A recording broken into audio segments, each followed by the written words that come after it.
Créativie officielle. Votre chaîne qui traite de la politique, de l'économie, du social, de la culture et des faits sociaux. Créativie officielle sur la télé de réalité. À 2 semaines de la rentrée des classes fixée pour le 5 octobre prochain, d'après les calendriers réaménagés suite au coronavirus, l'on constate qu'il n'y a plus, malheureusement, le même engouement habituel quant à l'approvisionnement en fournitures scolaires au niveau du marché central.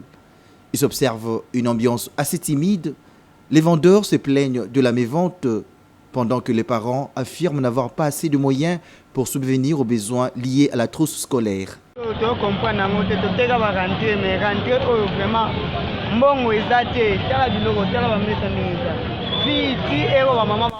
On ne comprend rien du tout.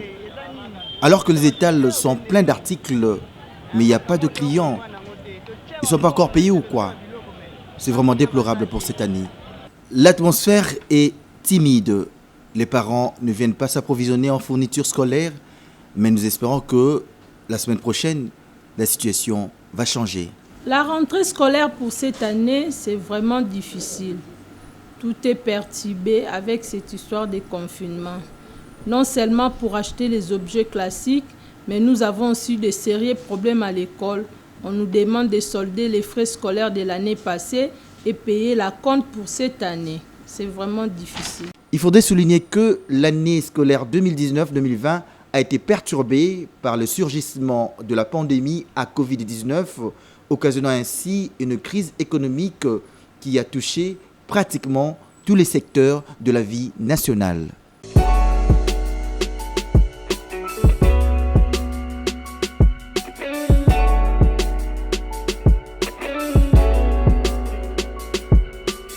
Le port obligatoire de masques dans la ville de Kinshasa devient une occasion pour les policiers de se faire l'argent sur le dos de la population.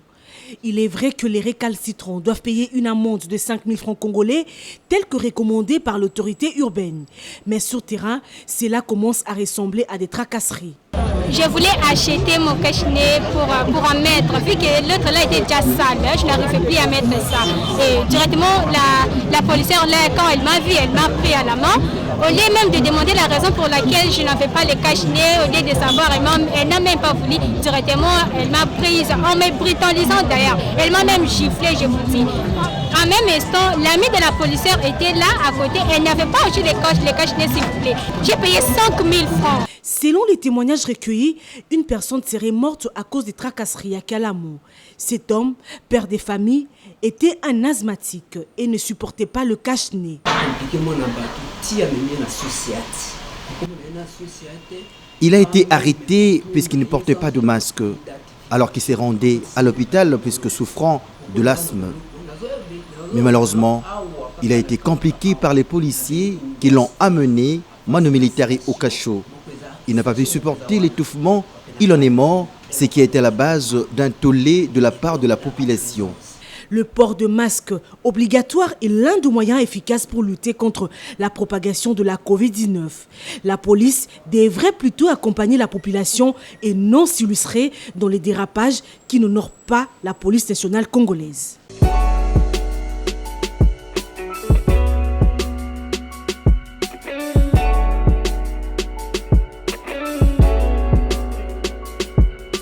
À travers ses échanges avec la presse, Afia Mama a voulu évaluer les résultats des 2 sessions de formation qu'elle avait organisées à l'intention des parlementaires, membres de la société civile et journalistes, axés sur la logistique, technique des prises de parole en public et plaidoyer en faveur de la parité. Formation rendue possible grâce à l'appui financier de l'ambassade de France. 2 propositions de loi ont été élaborées par les récipiendaires après les matières apprises. Et Afia Mama s'est dit satisfaite. Nous avons noté que tous les parlementaires qui étaient formés, eux-mêmes par leurs témoignages et par notre suivi, nous avons remarqué qu'ils sont tous dans des commissions et ils sont très actifs dans leur commission. Nous en avons une qui, avant la formation, ne parlait presque pas de l'élite de l'Équateur. Maintenant, elle est même dans le bureau du réseau des jeunes parlementaires. Certaines dispositions de la loi fondamentale considère l'avortement comme un crime, alors que les protocoles de Maputo, dûment ratifiés par la République démocratique du Congo, autorisent la dite pratique dans certains cas. N'est-ce pas une contradiction? Le protocole de Maputo a élargi les exceptions. Maintenant, ça considère les grossesses issues des viols, les grossesses issues de l'inceste, la santé mentale, et puis la malformation est toujours là.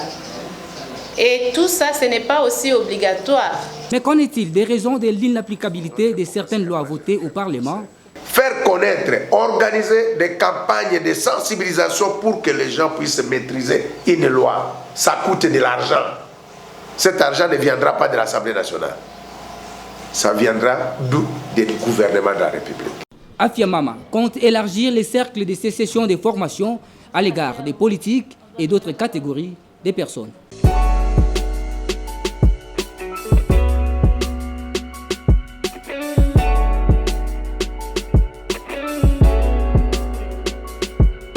Jeté sous les maréchals Mobutu, le pont Mango, les voici en images. Cet ouvrage permet de relier deux quartiers de la commune de Kimbantseke, à savoir Mokali et Mango. Ce dernier est aussi le nom de la rivière qui, ici, s'est offerte, hélas, à un endroit destiné à recevoir des ordures. Ce sont les immondices déversés par la population qui font que l'eau ne puisse pas couler. Et là, le pont est sauvagement menacé. Ce pont a été équipé de garde-fous, mais ils font face à l'usure du temps et la rouille s'en est emparée jusqu'à l'affaiblir. Le pont Mango lui-même a tendance à s'affaisser à cause du manque d'entretien. En tout cas,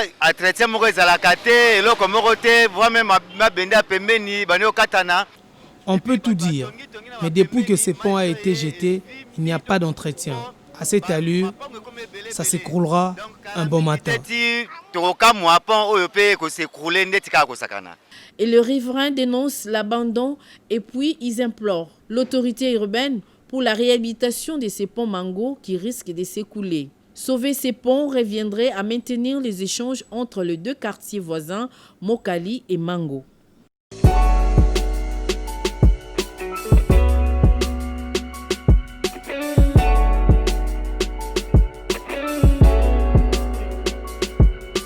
Les érosions perturbent la vie des habitants du quartier Mpassamaba, situé dans la commune de Lantsele.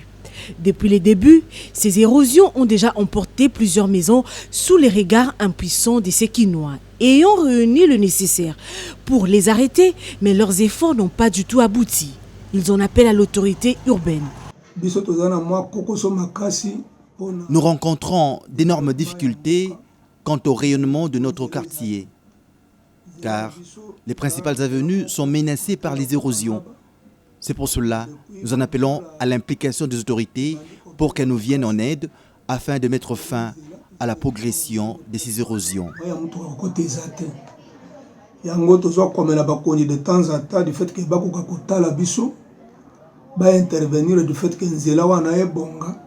Ces érosions ne permettent pas aux habitants du quartier Mpassamaba d'exercer leurs activités économiques normalement. Si vous progressez un peu dans ce quartier, à côté de l'avenue Kilundu, Jacques, vous allez constater une grande érosion qui a pratiquement détruit plus de 30 parcelles. Alors, nous demandons au gouvernement de nous venir en aide.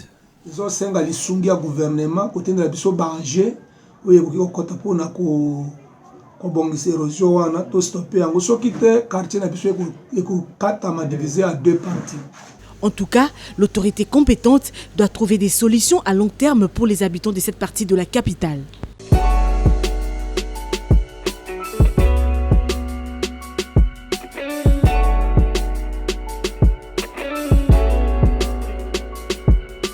Voici l'avenue Kabombar située dans la commune de Kinshasa.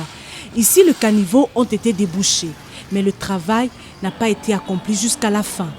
À l'image de tous ces déchets évacués au bord du caniveau, l'artère est devenue sale, Face à cette situation, les habitants de cette contrée lancent un cri d'alarme auprès des autorités. Comme déjà la population, on est visé par ces pratiques. C'est absolument quelque chose, des hérésies qui se fait plus souvent et qui se répètent dans la pratique. Je ne sais pas si l'initiative vient simplement de nos gouvernants, qui prennent l'initiative d'envoyer des gens venir dépouiller, comme vous pouvez voir. On va dépouiller les caniveaux et puis on laisse comme ça. Et ça perdure encore pendant très longtemps. Par contre, certains habitants estiment qu'ils peuvent aussi évacuer ces ordures, bien qu'il est de la responsabilité de l'autorité urbaine de le faire. La manière dont ces ordures sont abandonnées n'est pas du tout bon. Nous sommes exposés à plusieurs microbes et puis les odeurs nauséabondes. En tout cas, avec l'approche de la saison des pluies, ça va vraiment nous déranger. Que l'autorité y veille.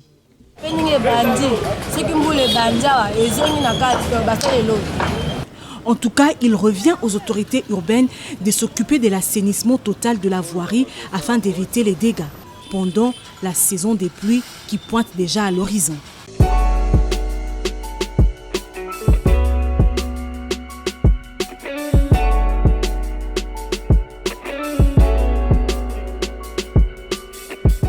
Ne vous fiez pas du tout à cette obscurité. Il est 5 heures du matin. Ces vendeuses quittent leur famille, loin du centre-ville, aux petites heures du matin, en bravant les menaces de délinquants appelés communément Kuluna. Moi j'habite Kingassan, je quitte la maison à 3h30 pour arriver au marché à 4h avec tout le risque pour se rendre compte de Kuluna qui nous ravissent nos sacs.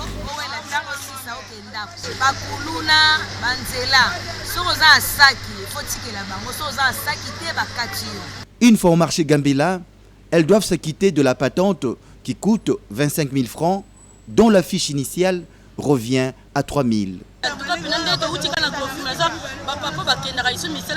On nous demande de payer la patente alors que nous avons beaucoup de charges, 3 000 francs la fiche et 25 000 francs. À cela s'ajoute aussi la hausse de prix des articles qui fait qu'elles ne puissent pas se retrouver en termes de bénéfices.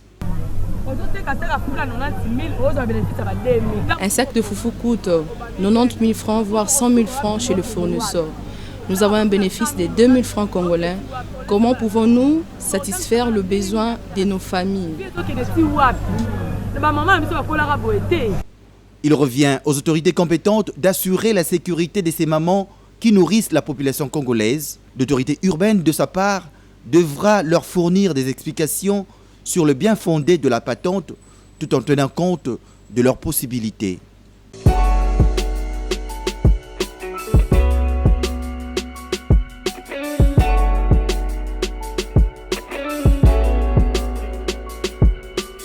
Il s'est observé une calamité ce lundi 14 septembre au quartier Kaïté.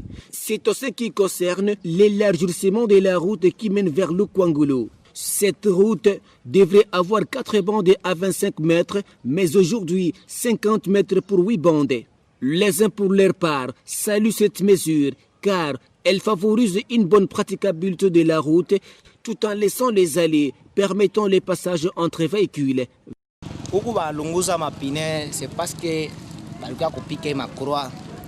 Ici, on brûle les pneus par le fait que l'on veut agrandir la route avec des ronds-points.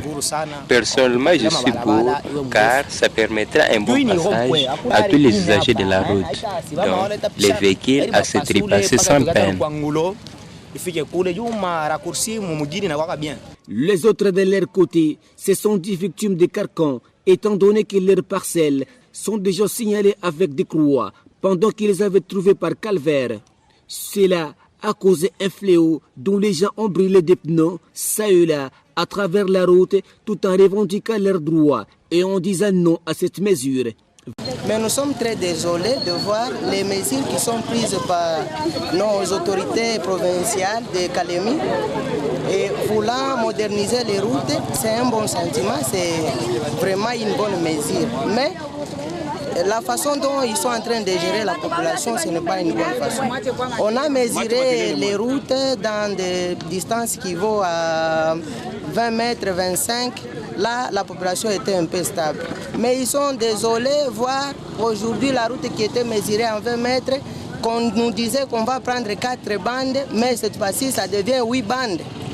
On a des élus de la province du Tanganyika, on a des élus de la ville de Kalemi.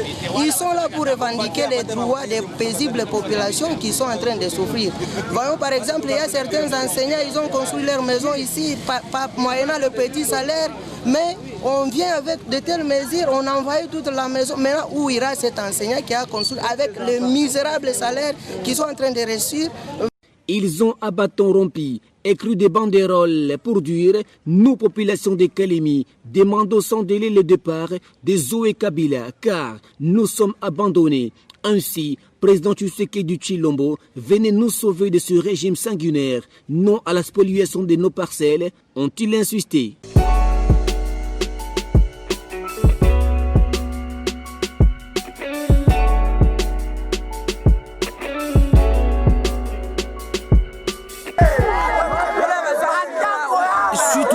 Sécurité qui s'évive à Lubumbashi dans le Haut-Katanga, dont quelques cas sont perpétrés dans la commune annexe. Il s'est tenu ce lundi 21 septembre 2020 à la commune annexe un conseil de sécurité, lequel a mis autour d'une table les membres des services de sécurité, le bourgmestre de la commune annexe Rémi Moussese Mokoma et quelques cadres de base. L'objectif de ces assises, trouver des voies et moyens pour permettre à la population de retrouver sa quiétude. Au cours de ce conseil, quelques résolutions ont été trouvées et le bourgmestre Rémi Moussese Mokoma réaffirme sa détermination. Suite aux événements malheureux qui se sont passés pendant ces 2 jours-ci, et en tout cas nous sommes déterminés pour mettre hors d'état de nuire tous ces malfrats, parce qu'ils sont en train de tuer, de violer, de semer la terreur dans la population. Là, nous ne sommes pas d'accord. Je vois qu'ils vont nous retrouver sur leur chemin. Nous avons pris des dispositions pour que la population puisse vaquer à leurs occupations comme d'habitude, qu'ils soient calmes. Je crois que la police, notre police est là. Je crois que nous allons les sécuriser comme par le passé. Il faut rappeler que la ville de Lubumbashi fait face à une insécurité criante qui des fois est assortie au viol et meurtre. Le dernier en date a vécu le jeudi 17 septembre 2020 dernier au quartier Kasungami, faisant un bilan des morts par balle et quelques maisons cambriolées. Créativie officielle. Votre chaîne qui traite de la politique, de l'économie, du social, de la culture et des faits sociaux. Créativie officielle sur la télé de réalité.